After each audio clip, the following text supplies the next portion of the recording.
En Operación Cicatriz, el podcast de Campus.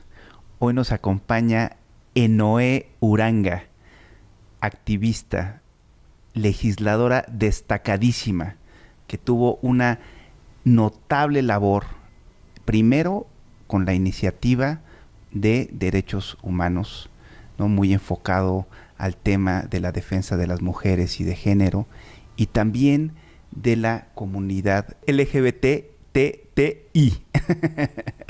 Enoé, muchísimas gracias por estar hoy con nosotros. No sabes cómo te aprecio que te hayas abierto un espacio en tu tan apretada agenda para estar aquí con nosotros en Campus y platicar un poco sobre, primero, me interesaría abordar esta cuestión de las iniciativas que tú promoviste con éxito en el Congreso para sobre equidad de género y en defensa de la comunidad LGTB.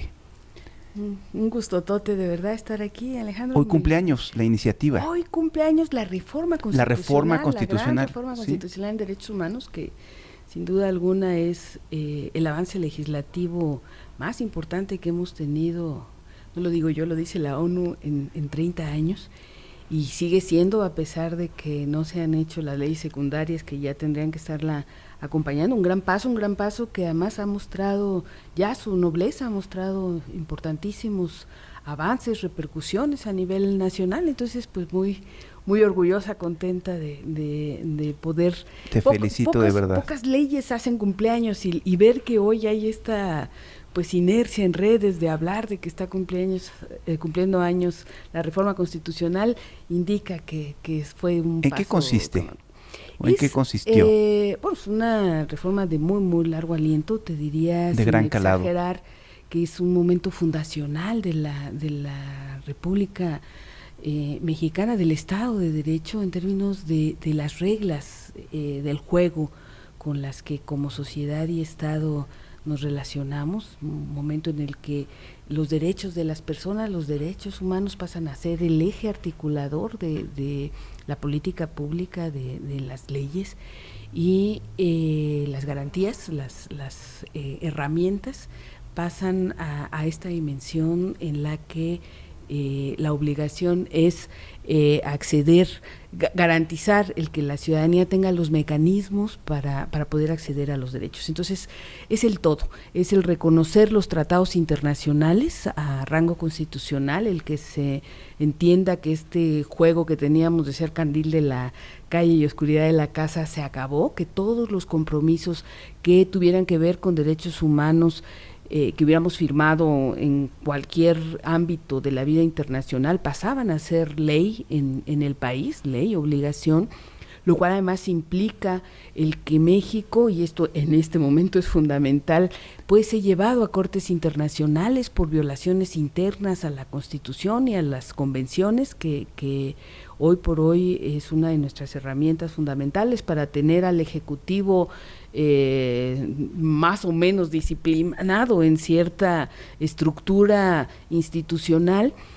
Se da el reconocimiento al principio pro persona, al principio pro homine, que implica el que los derechos de las personas son lo primero, y siempre se usará la ley que más beneficie los derechos humanos, se atenderá a las disposiciones que más protejan los derechos humanos que a cualquier otra. Las interpretaciones de la ley siempre van a favorecer a las personas. Se le dan facultades mucho más amplias a la Comisión de Derechos Humanos, que tiene la facultad de investigación y de que sus quejas entren a un rango ya que obliga al Ejecutivo a atender, ¿no? De ahí incluso acto sin precedentes de la indisposición del presidente de la República de escuchar el informe, que ya tiene un peso y una connotación gravísimo, ¿no? Solo lamentable, en 30 lamentable. Años nunca había pasado. Jamás había pasado. Deja un muy mal precedente, ¿no crees? Sin duda, es un desprecio no por la comisión, un desprecio por el tema de los derechos humanos. Y por las instituciones, ¿no crees? Por crees? los órganos autónomos, pero también por un tema que es el indicador fundamental de cuánto en términos de justicia está avanzándose en el país. El que el presidente se niegue a escuchar dónde le duele al país la justicia, dónde le están doliendo los derechos humanos de la población. Es un mensaje muy, muy desafortunado en el marco de la Guardia Nacional, de esta sobrerepresentación de un ejército que no está claro para qué va a usar. Y bueno, ya hay claridad, va a la frontera sur. Por lo menos un buen porcentaje justamente va a violar los derechos humanos, ya nos lo respondió, y la Constitución, lamentablemente. Pero regresando a la reforma, con mecanismos que va a tener que enfrentar en juicio. Lo afortunado de la reforma constitucional es que genera mecanismos con los que el Ejecutivo sí puede ser llamado a cuentas, seguramente lo será. Y bueno, es una reforma que toca muchísimos tópicos. De hecho, el propio fenómeno de la migración no se explicaría hoy como es, con estas protecciones jurídicas que tiene, sin la propia reforma constitucional que abarca muchísimos temas, entre ellos la no discriminación vista en su forma más amplia como un principio que da garantía de igualdad por encima de cualquier diferencia. De ahí nace las disposiciones, por ejemplo, que han hecho que en todos los estados se tenga que reconocer el matrimonio de personas del mismo sexo o la identidad de género de las personas que yo digo que no sé por qué se quieren casar. Todo el mundo tiene derecho a molarse la vida, porque eso no lo querían los heterosexuales. Y porque además personas como yo hoy tenemos un derecho que antes no teníamos. Claro, no, por el derecho supuesto. A decir no me quiero casar. El derecho a decir no me quiero casar. Que eso antes no podíamos. Sí, entonces, sí. Yo disfruto mucho ejercer ese derecho, por ejemplo. Y como eso, pues prácticamente todo el gran abanico, todo el gran paraguas que hoy hace el nuevo sistema de justicia, todo nace de esta reforma en derechos humanos que la ONU ha reconocido como una reforma que sacó a México de un letargo de más de 30 años en materia de acceso a la justicia, ¿no? Nosotros en México tenemos un electorado, los ciudadanos mexicanos somos, es un electorado muy conservador, ¿no? Y en su momento me acuerdo que tuvimos esta plática, Noé, pues es una contienda entre 3 candidatos conservadores. Sí. Digo, ahora vemos que no nada más era una cuestión de pragmatismo electoral, sino que sí, por lo menos el presidente es un hombre profundamente religioso, es un hombre con rasgos conservadores. Más que rasgos, lo perfila el conservadurismo desde hace tiempo. Y digo, es curioso y me imagino que puede ser una decepción para la izquierda mexicana, porque pues él contendió con una candidatura de izquierda y el movimiento de regeneración nacional pues surge de iniciativas de izquierda. Pero hablando del electorado conservador mexicano, y si vemos encuestas que no nada más miden la carrera de caballos y la intención de voto o la aprobación del mandatario, sino que se mete a evaluar política pública, también vemos que es un electorado y una ciudadanía, no ciudadanía, que son ciudadanos conservadores. Por ejemplo, en el tema de seguridad, en el tema de las fuerzas del orden. A mí me gustaría que platicáramos sobre cuál es el estatus, dónde estamos parados, qué hace falta en materia de derechos, de libertades, de igualdad, ¿no? En el tema de género y en el tema de defensa de la comunidad LGBT. Bueno, efectivamente las leyes cumplen una función en la batalla cultural contra la discriminación, eso es un hecho.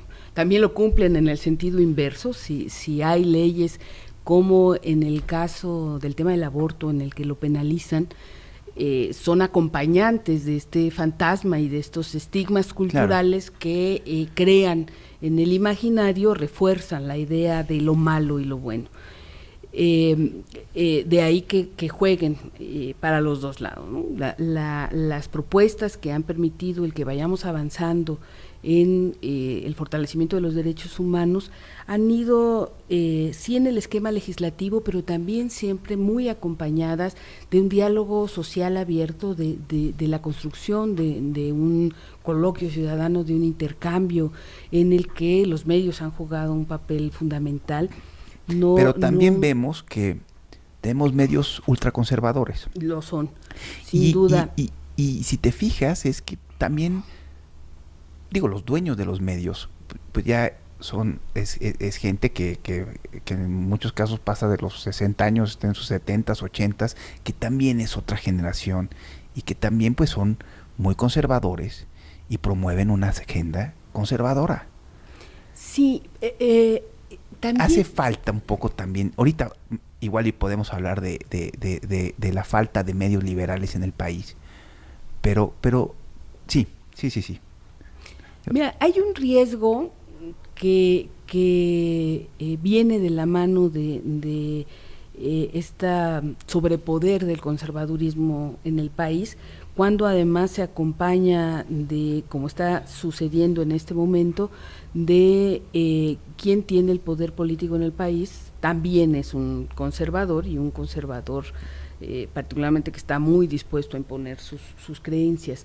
Claro. Un asunto importante en nuestra cultura, en la historia nuestra, es que sí hay, hasta ahora, sí ha habido una conciencia colectiva de la importancia de la laicidad del Estado, más allá del catolicismo, de una mayoría de mexicanos y de el crecimiento de otras religiones cristianas y de la presencia pues amplísima de un abanico grandísimo de religiones, hay una conciencia de que hay un terreno en el que las libertades, la no imposición de verdades únicas es fundamental, que es el asunto del Estado y de la convivencia cívica. Tenemos una larga cultura de eso, los propios resultados revolucionarios y desde la Reforma, ¿no? nos marcaron ahí. El problema está en este momento en que hay un cambio de postura en relación a eso muy evidente en la política activa de López Obrador. ¿Y no es esquizofrénico? Es violatorio de la Constitución. Porque ha estado duro y dale que él es un gran admirador de Juárez y del juarismo y etcétera, pero vemos que es un hombre profundamente religioso. Y no solo eso, porque hemos tenido presidentes también muy religiosos, pero han entendido la importancia de la separación entre la Iglesia y el Estado. Sí. Y es algo que está muy acendrado en el imaginario social del mexicano, esa laicidad y esa separación entre la Iglesia y el Estado. Sí lo está, pero también en este momento hay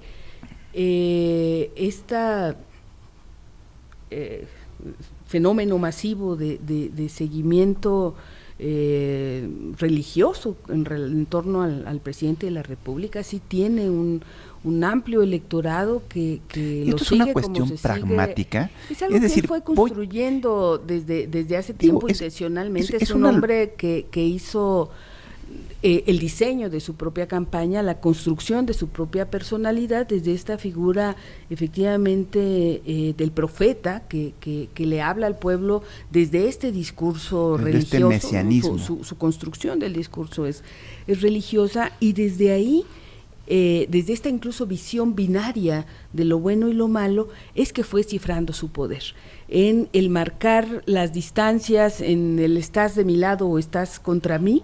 Claro. En el asunto de los que no están conmigo. Ver la política como esta malos, dicotomía amigo-enemigo. Pero desde la mirada religiosa del bien, ¿no? Entonces, el mantenerse en esa postura es la que le ha permitido el que el poder se centralice particularmente en su figura, más que en un esquema de gobierno en torno a su figura, la figura presidencial, que acompaña más las acciones que está teniendo. Ya lo vemos que es un hombre profundamente centralista, que le gusta tener personalísimamente el poder obcecado, bueno, es centralista extremo, ¿no? y incurre en prácticas microgerenciales, ¿no? Bueno, llega autorizar los viajes de los investigadores. De viajes de investigadores, ¿no? Y de tener controlada prácticamente toda la difusión de la política institucional, todo gira en torno a su imagen.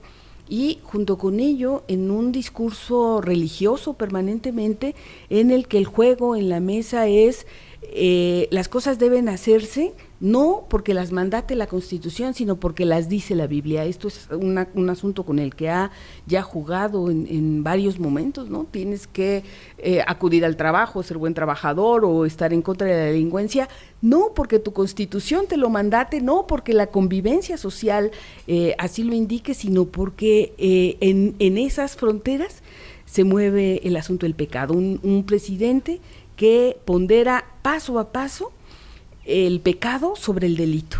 Importa más qué es pecado y qué no, porque los pecados son elementos que él se ha autoabrogado la posibilidad de perdonar, ¿no? Es un hombre perdona pecados, a quien toca y decide perdonar, lo perdona, lo anuncia y el pueblo lo ha perdonado. Es un juego religioso permanente en el que las ventajas son personalísimas para él. Tiene una muy marcada línea ideológica de alianzas con algunas iglesias que nos ha mostrado abiertamente, a las que les está abriendo espacios escandalosamente, está afrentando al Estado laico paso a paso, nos amenaza ya en este momento con violar uno de los bastiones fundamentales desde la Reforma, que es el no potencial, el fortalecimiento de las iglesias, y este discurso vía radio y televisión está diciendo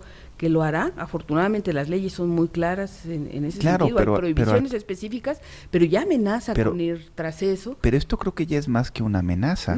Está por cristalizarse el proyecto de entregar canales, que es, espacios a las iglesias eclesiásticas. Inaceptable, ¿no? Si tiene que hacerlo vía una reforma legislativa, no hay manera de que sea de otra forma, y este es uno de los temas porque los que inequívocamente nos estaremos encontrando en tribunales. Habrá que dar una fuerte pelea. Para mí el 24 constitucional y el 130 son absolutamente claros, y el presidente no tiene esa facultad, por más que se la diera en las leyes secundarias, tendría que pasar por una reforma constitucional, y eso obliga a una pelea que de intentar atentar ellos, estarían atentando contra la reforma misma, contra ese momento juarista que tanto reivindica y con el que tanto le gusta jugar. Es un momento muy serio para un hombre además que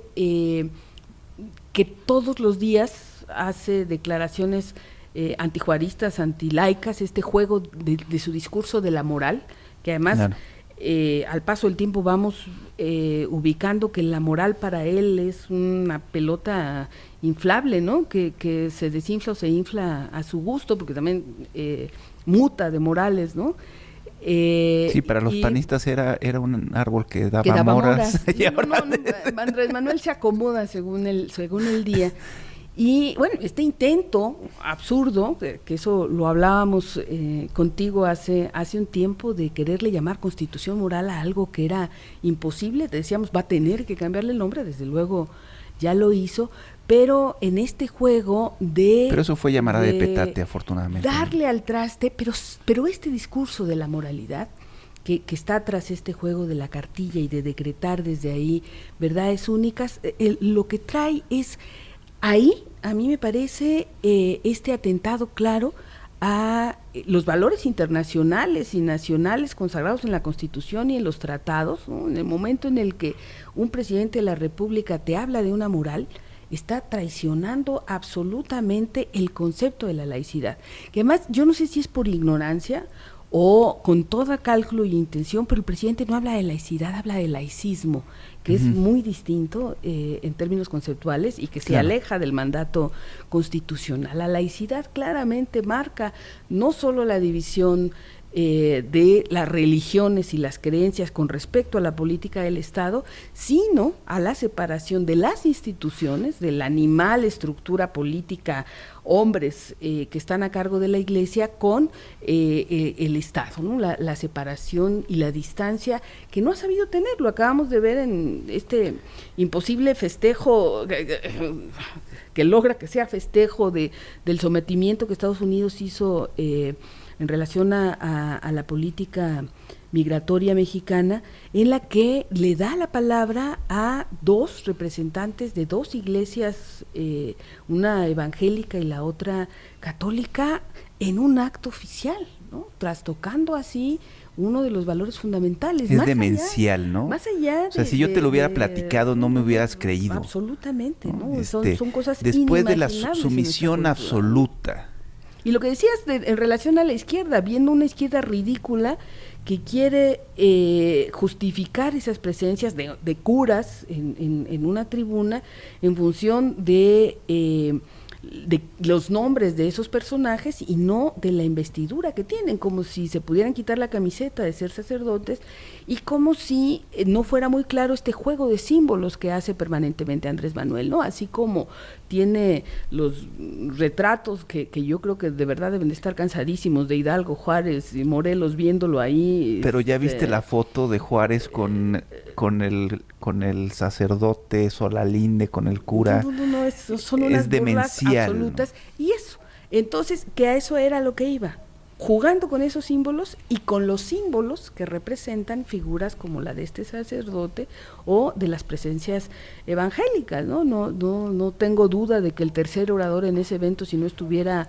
detenido, hubiera sido el líder de la Luz del Mundo, que son sus tres grandes alianzas políticas, religiosas, que muy lamentablemente... Ahora, ¿no te llama la atención que su coqueteo, bueno, estas alianzas que ha formado con estos grupos evangélicos?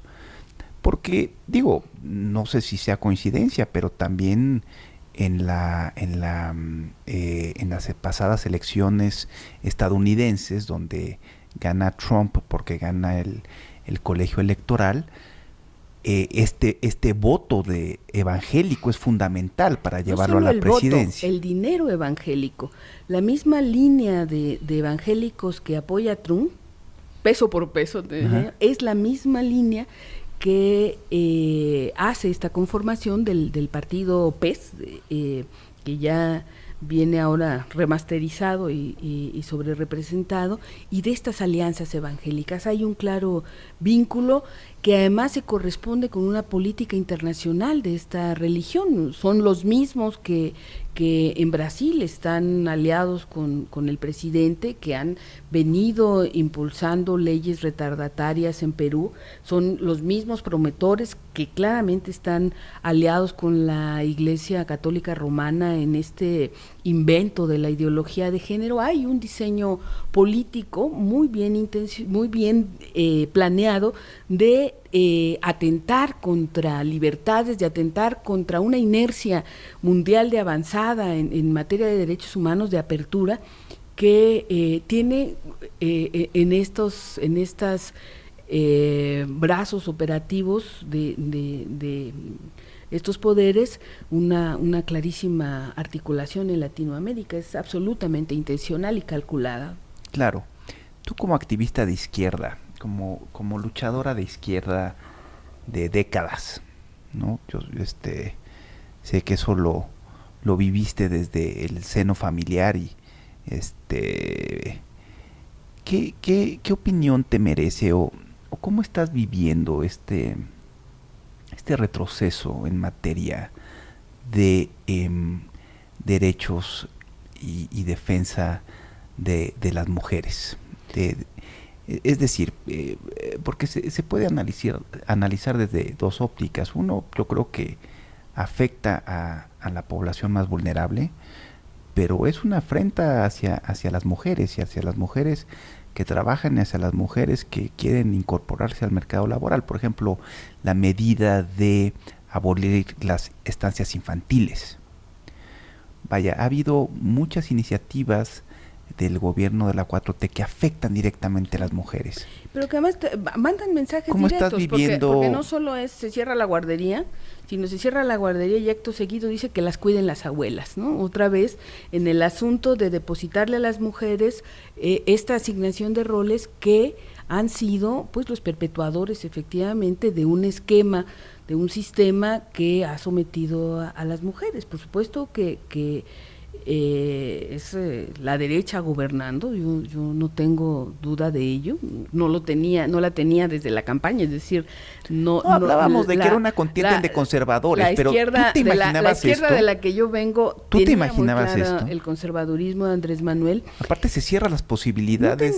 No tenía expectativa alguna en relación a los avances más allá de los que consolidadamente habíamos ya establecido como avanzada, que era muy difícil que se diera marcha atrás, caso el de la paridad, pasado el asunto de la paridad electoral, después de que además logras que sea la propia iniciativa del presidente Peña Nieto, después de un gran posicionamiento y una lucha de mujeres la que la baje, pues era muy difícil el suponer que Andrés Manuel pudiera parar la iniciativa de la paridad en términos generales. Eso ya se daba como una victoria construida previamente, pero salvo eso sí no había expectativas de avance, pero claro que no me imaginé estos retrocesos, porque imaginar el caos en este momento, la agresión, porque no puede llamarse de otra manera, que estamos viviendo las mujeres por parte del Ejecutivo, era aceptar de entrada que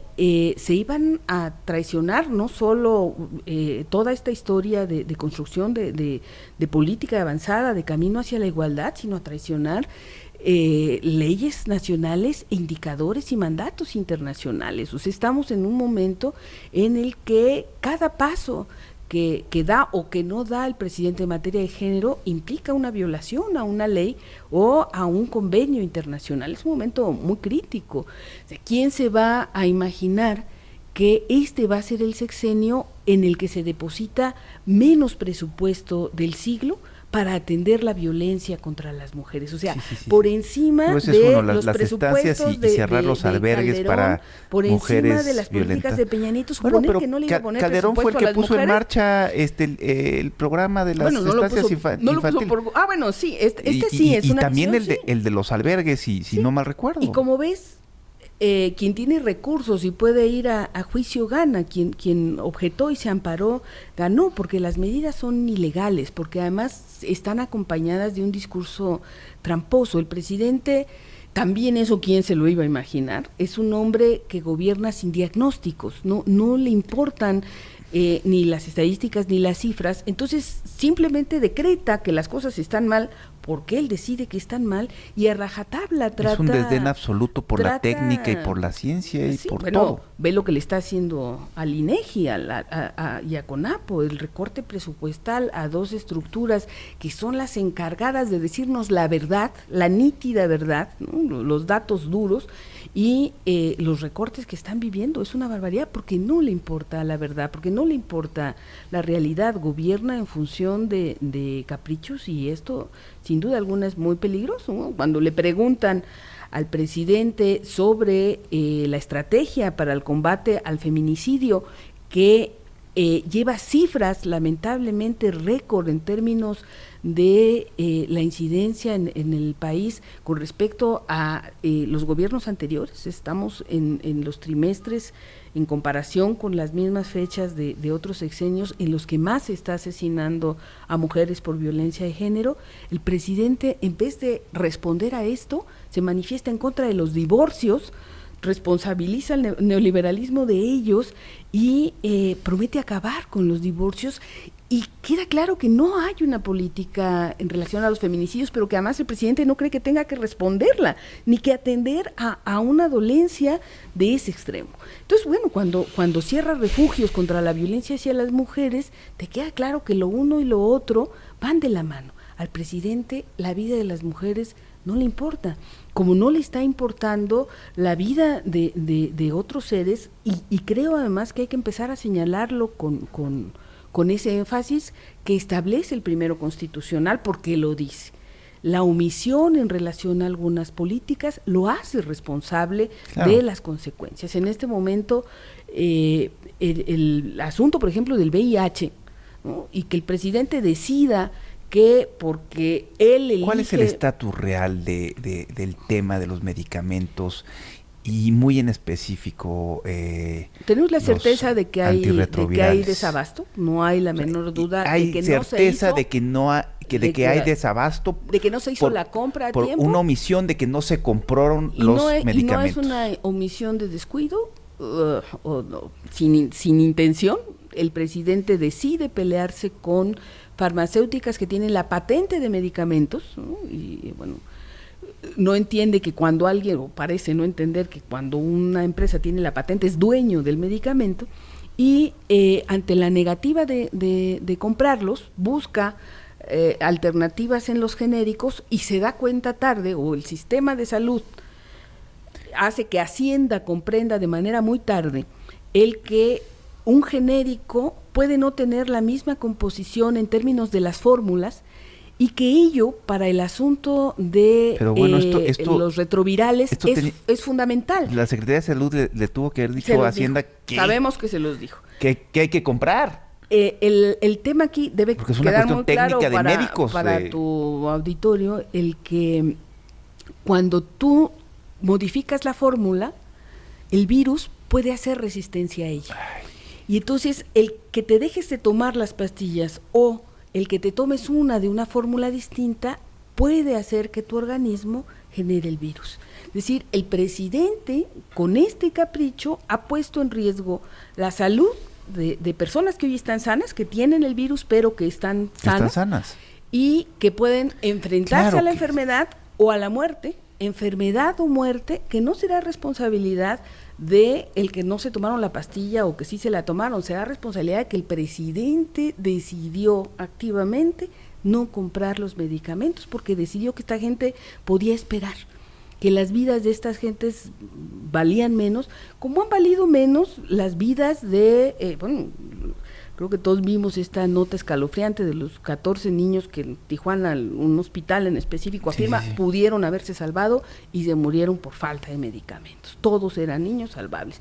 ¿Por qué hay este desdén de vidas que finalmente no les son tan relevantes como esta lógica de prioridades que tiene? Es un presidente que gobierna mucho por capricho, y la cobija no da para todo, el presupuesto es muy marginal, y entonces cuando te comprometes con la Guardia Nacional a los márgenes a los que se comprometió, cuando quieres hacer tu refinería, la refinería, el Tren Maya, engrosar las filas de las clientelas electorales, pues tienes que elegir, y entonces el presidente elige dar el asistencialismo directo, dar la Guardia Nacional, potenciar la Guardia Nacional y hacer todo esto por sobre la salud de los mexicanos, porque son la salud de los pobres finalmente la que no se ve.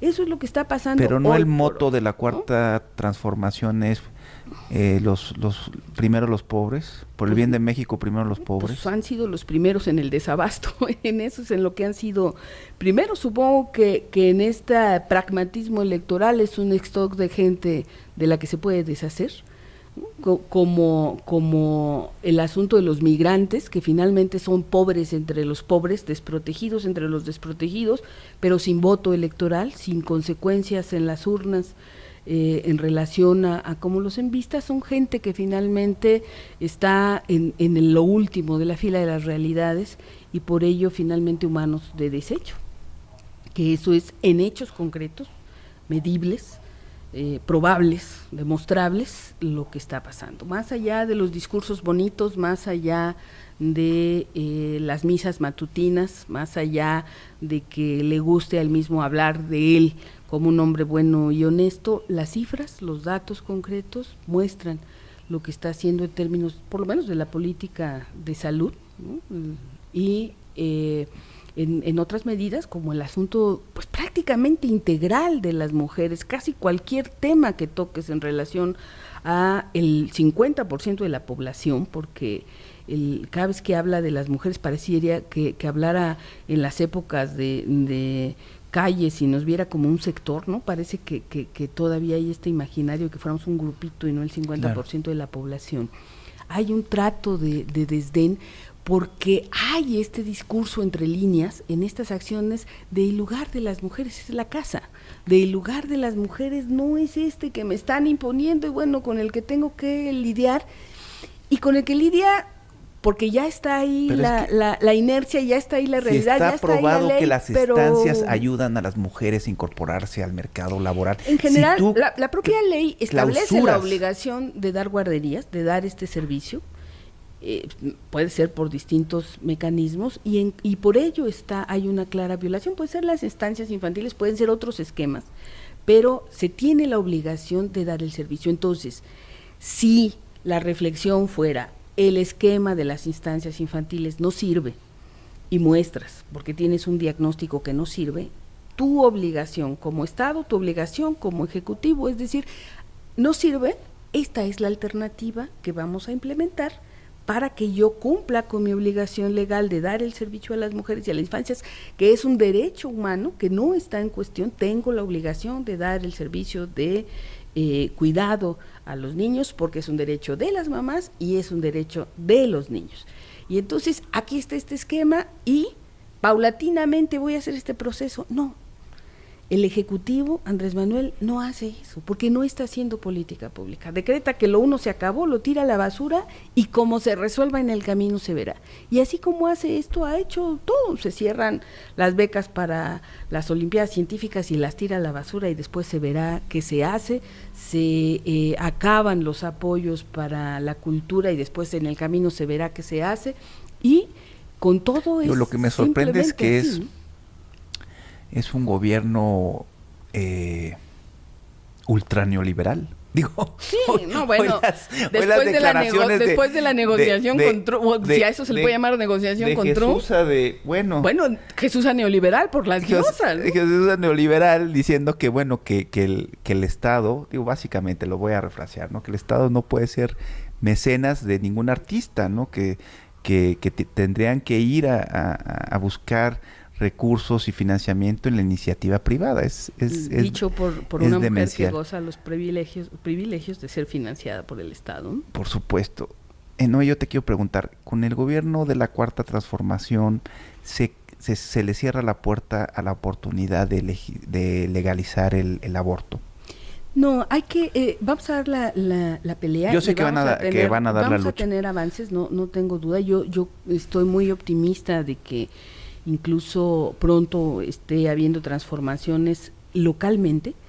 Se viene, por ejemplo, en Hidalgo ya la dictaminación de una propuesta ciudadana que feministas de ese estado han presentado y que ha tenido un muy buen cauce, porque ha habido una muy buena articulación, un muy buen diseño de política social de presión en algunos estados, así como hemos estado avanzando en el tema de matrimonios, porque tienes a la Suprema Corte de tu lado y hay los equilibrios en los congresos que están permitiendo un escenario interesante.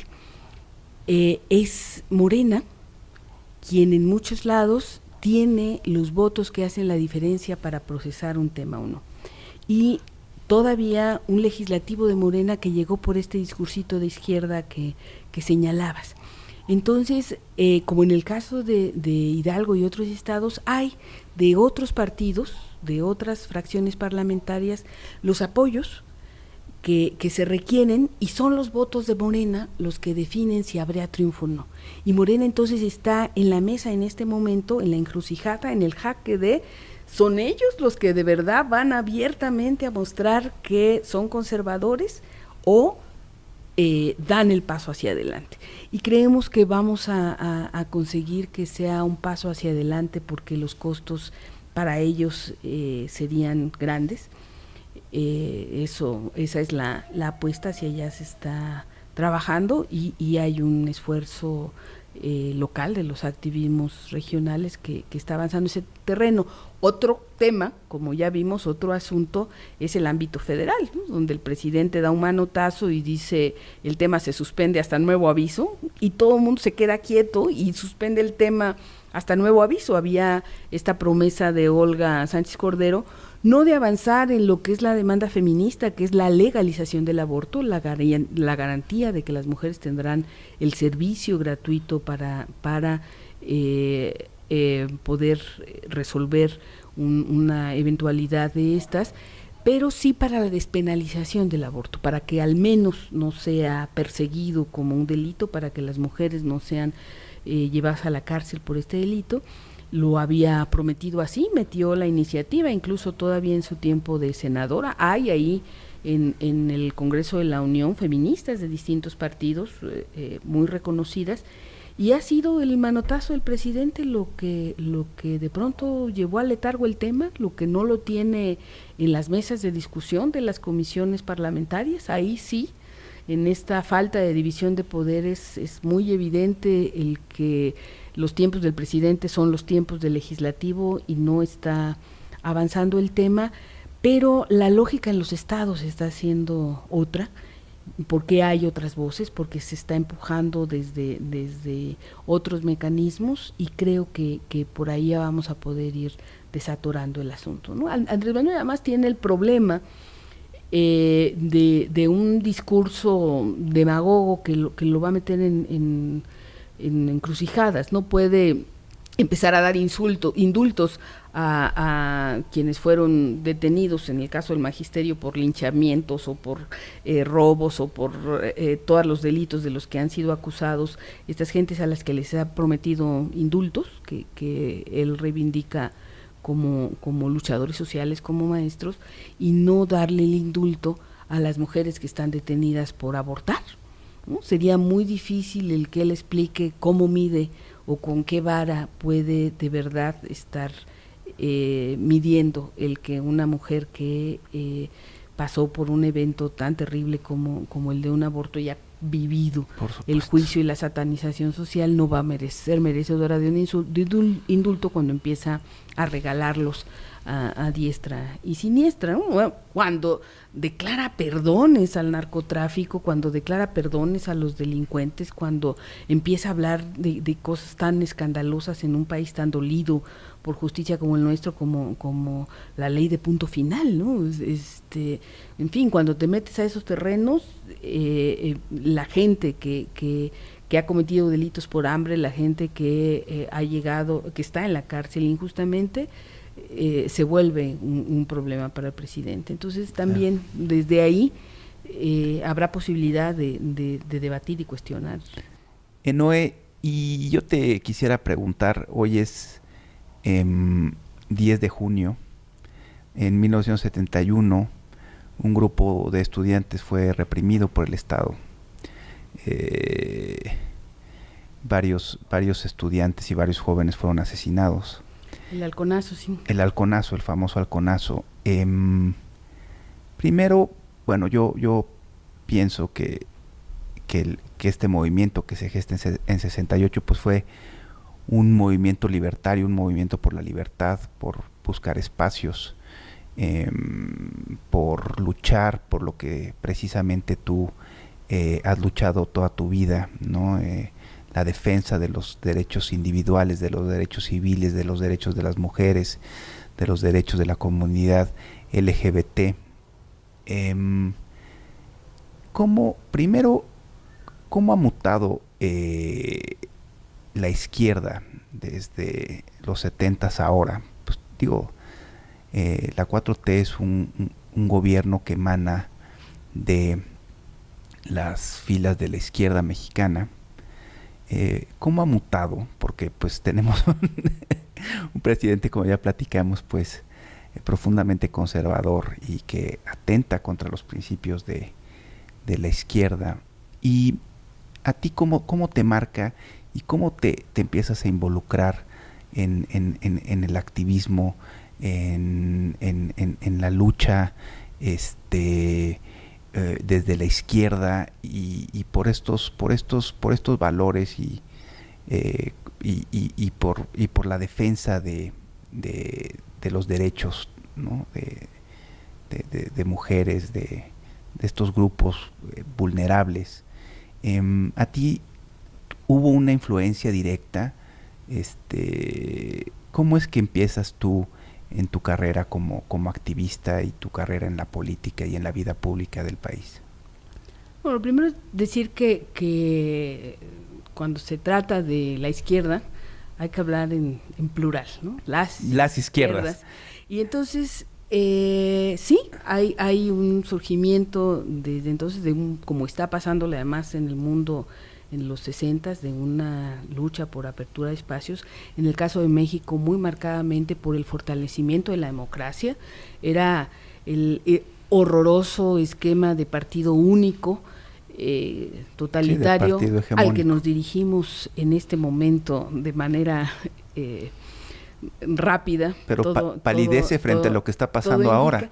Bueno, estamos viniendo al presente, estamos en un momento en el que claramente el esquema y un Congreso soviéticamente priista ahora. La intención muy marcada de Andrés Manuel, me parece además que no lo oculta, es el regresar al esquema de partido único. Para eso está haciendo todos los esfuerzos, el esquema, el diseño de articulación es muy parecido al de Echeverría, pero peor, ¿no? Porque acá además las mezclas con lo religioso, con lo conservador, y los pactos con esos poderes que no había en aquel entonces, estas otras presencias que aderezan el esquema, pero es muy parecido al esquema de aquel entonces.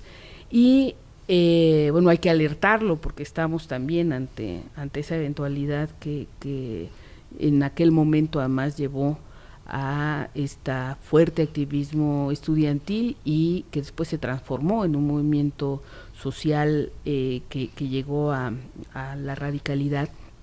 Entonces, bueno, era una lucha predominante por la democracia, por el reconocimiento de la pluralidad, por el entendimiento de lo relevante para el desarrollo del país de generar espacios de diálogo, de apertura, de libertad de expresión, de libertad de derechos, que en el caso de mi historia personal, pues tiene el antecedente en padres que son de esa generación, de la generación del 68, que ante la cerrazón de entonces llegaron a la conclusión de que la radicalidad extrema era la única alternativa. Mis padres fueron guerrilleros, fueron presos políticos, mi padre fue exilado en Cuba, una tía lo fue en Cuba y en Italia, y mi madre fue presa política por 8 años. Eso pues te marca la vida.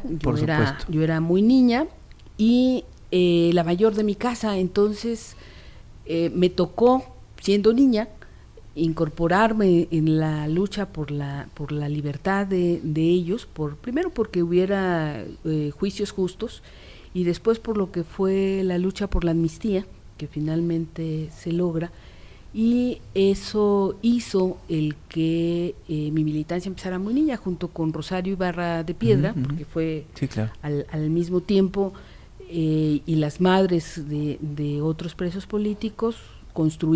Fundamos el Comité Pro Defensa de Presos Perseguidos y Desaparecidos Políticos, que después, más adelante, se convirtió en el Frente Nacional contra la Represión, o de ahí, junto con la suma de otros aliados, derivó en esto, y finalmente,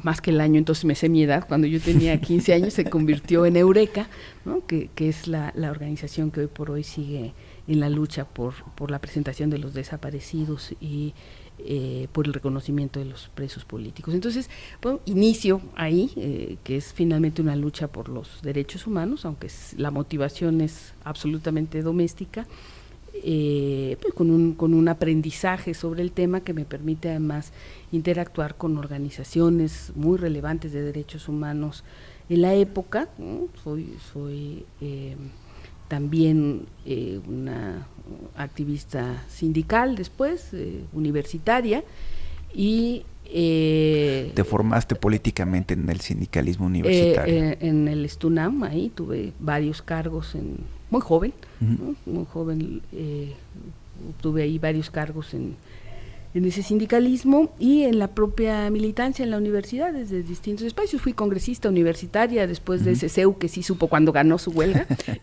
y que consiguió un congreso universitario. Afortunadamente, ¿Esto que fue 82? En el 90 es el congreso, 89. 89. Afortunadamente en ese camino también me encontré con el feminismo, que me rescató de otras formaciones ideológicas de izquierda. ¿Más radicales? Era yo, pero me compuse, era yo maoísta, y maoísta en serio, de escuelita de cuadros, formada, libro rojo bajo el brazo y toda la cosa, el paquete completo. Entonces, el feminismo me permitió otra visión del hacer política desde la propuesta de horizontalidad y de expectativa de la igualdad, desde otra mirada mucho más amplia que la sola reducción de la lucha de clases, ¿no? Que va de la mano, pero no solo, que la amplía.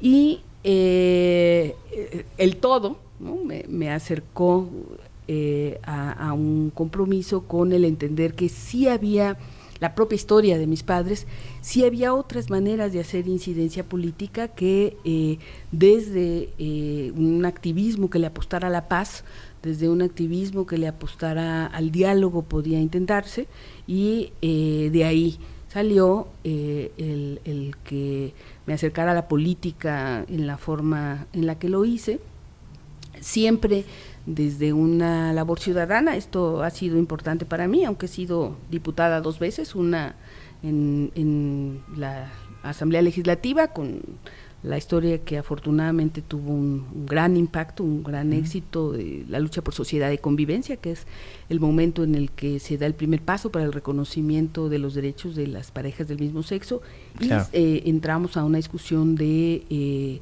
la discriminación desde otra mirada, de la ciudadanización de estos grupos de población que el Estado tenía colocados en los márgenes, que pues muy interesante, una estrategia de largo aliento muy bien diseñada para construir este diálogo del que te hablaba yo, ¿no? Sí, la incidencia legislativa, sí, la transformación jurídica, pero predominantemente una transformación social, la posibilidad de hacer un cambio en el imaginario social, de mostrar que nuestra sociedad era mucho más tolerante, mucho más respetuosa, incluso mucho más indiferente, si quieres, a este tipo de temas de lo que el conservadurismo, Provida, la unión de padres de familia y toda esta gente quería hacer pensar, ¿no? El volver este tema, un tema de inteligencias contra ignorancias, un tema de derechos humanos contra discriminación, de mostrar que la sociedad no tenía un vocero. Hoy suena increíble el que se cuenten estas cosas, pero hasta antes de este siglo, Provida, la Unión de Padres de Familia, eran los voceros de la sociedad. Cuando la prensa quería que la sociedad hablara, los buscaba a ellos. Y parte de nuestras metas era mostrar la pluralidad de pensamiento que había en el país y cómo era imposible el que nadie hablara por la sociedad. Y entonces también el parte de la lucha fue mucho el convocarlos a ustedes, el convocar a la intelectualidad, a la gente de la cultura, de la ciencia, a que hablaran sobre los temas que no tocaban, ¿no? Que no estaban en las agendas de ustedes, y impulsar este diálogo plural que permitiera finalmente el que pudiéramos avanzar en la apuesta de la convivencia en función del reconocimiento de este amplio mosaico de identidades que somos como país. Y la propuesta de mi participación política fue gozada para la época. Hoy hablar de candidatura ciudadana suena fácil, pero entonces lo que buscábamos es eso, que se reconociera que podía haber legisladores que no militaban en ningún partido político y que podían llegar en alianza con ellos. Entonces las dos experiencias legislativas, la federal y la local, mías fueron en alianza con partidos políticos, pero como ciudadana yo nunca he militado en ningún partido político. La local fue con el Partido Democracia Social, el que encabezaba Gilberto Rincón Gallardo, no, y la federal con el Partido de la Revolución Democrática, ambos con acuerdos firmados, acuerdos además no electorales, sino parlamentarios, con agendas muy claras, porque siempre hemos tenido muy claro qué es lo que teníamos que hacer. Entonces, en la experiencia local, bueno, pues fuimos el primer congreso, fui la presidenta de la Comisión de Derechos Humanos de la Asamblea Legislativa, y fuimos el primer congreso del país que le dio autonomía a la Comisión de Derechos Humanos, en una reforma que tu servidora presentó en acompañamiento con Emilio Álvarez y Casa. Fuimos los primeros en dar paridad en la presencia de su congreso y en avanzar en una serie de medidas importantísimas, a la par de construir, junto con una amplia gama de intelectuales y activistas, espacios como el CONAPRED, claro, que conceptualmente era muy bonito, créanme, quienes lo ven ahora en esta decadencia, no era así el diseño, ¿no? Tenía realmente, conceptualmente, un proyecto en el que ahora se ha claudicado, y había a nivel federal la necesidad de dar un paso mayor. La reforma en derechos humanos de la que ya hablamos era un reto mayúsculo, y había también una serie de disposiciones que se habían ido quedando rezagadas porque los partidos políticos no le daban la relevancia a temas que no estaban en prioridad en sus agendas. En el Código Penal, el tema de los feminicidios, el reconocimiento de los delitos de odio, el asunto del estupro, y en fin, claro, una inmensidad de temas que había que tratar. Entonces teníamos muy clara la agenda que había de impulsarse. Y también entendíamos la importancia de avanzar en el Estado laico, te lo digo abiertamente. Pensábamos que en el escenario del Estado laico, en particular mi legislatura, era un tiempo de resistencia, de defensa del Estado, y ya entrando en el actuar cotidiano del Parlamento, fue muy evidente que se venía, sí, esta embestida que calculábamos, que es ahora lo mismo que está intentando Andrés Manuel, lo mismo exactamente, una medida que le permitiera a las iglesias tener televisión, radio y apropiarse de los espacios públicos. La iglesia quería poder dar misas públicas en parques, en las calles, y entonces hubo el planteamiento de una que contó con el aval del presidente de entonces, Felipe Calderón, del candidato Enrique Peña Nieto y de Andrés Manuel López Obrador. Eso es muy claro en el escenario de votos. Y entonces el contraatacar esa reforma fue muy interesante, porque logramos además replantear el artículo 24 constitucional. No fui yo formalmente la autora, porque yo era la legisladora allá, pero una gama importantísima de intelectuales, ¿no?, encabezados por Diego Valadez, por Patricia Galeana y por otras grandes mentes, que pudimos contener esta intentona, que era realmente muy poderosa, y reaccionar con el texto actual del artículo 24 constitucional, que tiene un gran avance que hoy tiene en jaque Andrés Manuel. Por encima de cualquier otra derechos en términos de libertades, la libertad de conciencia, la libertad de convicciones éticas, que quedó así planteada en la Constitución como uno de los grandes paraguas articuladores de otra serie de libertades que son fundamentales hoy para resistir esta embestida del conservadurismo, claro, ¿no?, que es una gran herramienta. También, ¿no?, muy orgullosa de ser coautora de ella. Formalmente en la Cámara aparezco como autora, pero soy coautora porque había una serie de gentes atrás que, aunque no eran legisladores, estaban apoyando esta reforma. Entonces pudimos tener mucho éxito, te diría, no solo porque teníamos claridad de la agenda y compromiso con ello, sino porque se correspondía a una necesidad muy sentida de amplios sectores de la sociedad y con un muy fuerte respaldo de la gente de la ciencia, de la gente de la cultura, de la gente de la intelectualidad y de las organizaciones en general de derechos humanos. La labor que me tocó hacer, que fue muy exitosa. Bueno, sí, sí.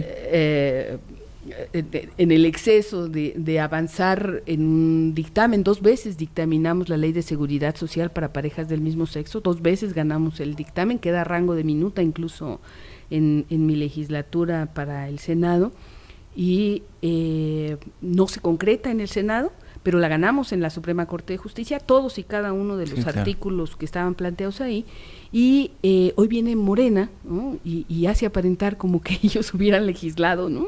Sí. En el ridículo, que también es un retrato que habla mucho de ellos, particularmente lo que tiene que ver con lo LGBT, no sé qué tanto en otras políticas, pero son mucho de maquillaje, de apariencia, de fingir que están dando pasos que no se dan, ¿no? O sea, se crea este imaginario de que ellos tuvieron algo que ver con la seguridad social para parejas del mismo sexo, que no hicieron nada más que hacer que la letra de la ley se correspondiera con derechos que ya se ejercen. Por cierto, ni siquiera alcanzaron a cubrir todos los derechos que ya hemos ganado en términos concretos.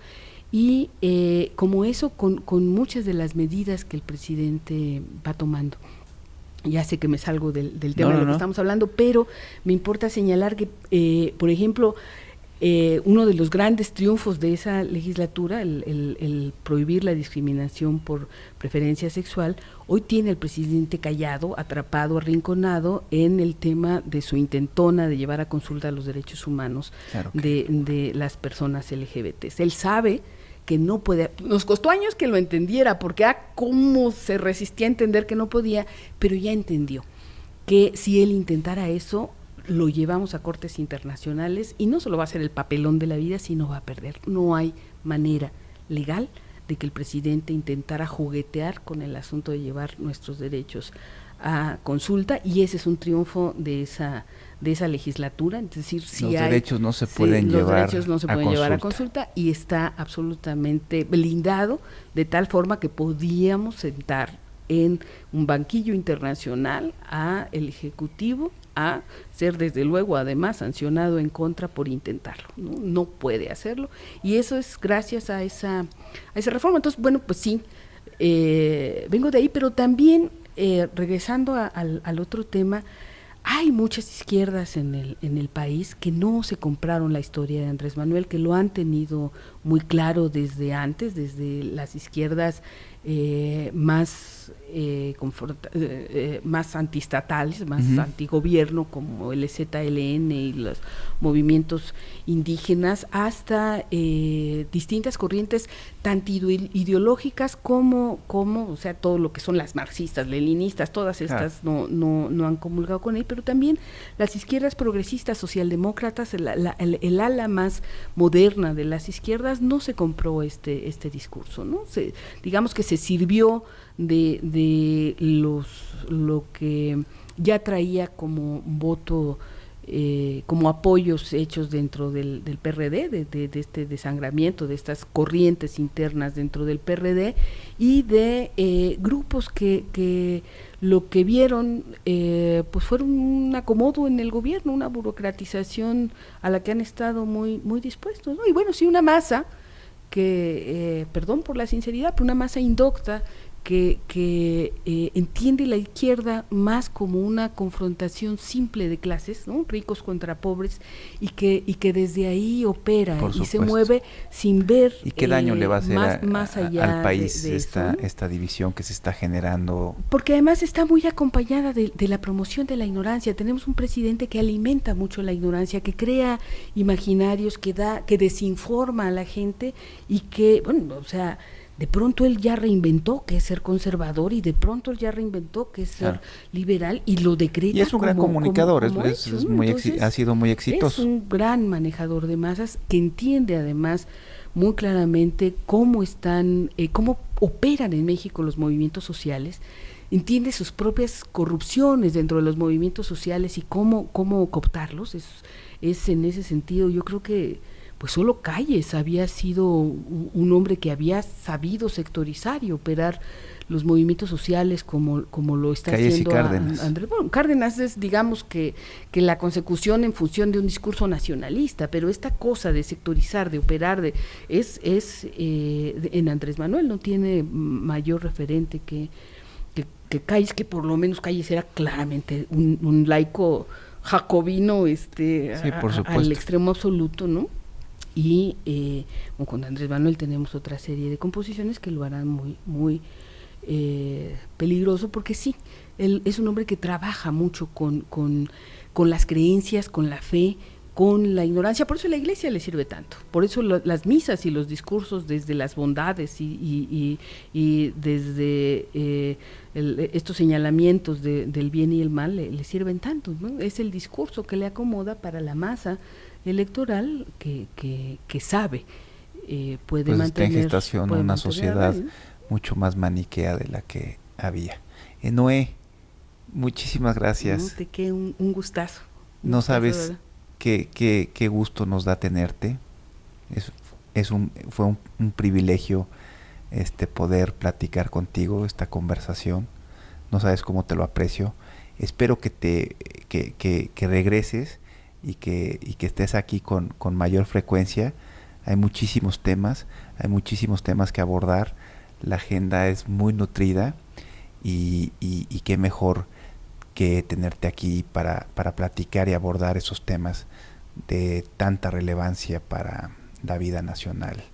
Un gustazo, de verdad, mi privilegio estar acá, yo con muchísimo gusto, además en una plática que permite ir ahondando en los temas con mayor profundidad, ¿no? Totalmente dispuesta. Noé, muchísimas gracias y bienvenida a Campus. Espero que esto sea la primera de muchas veces que vengas a Operación Cicatriz.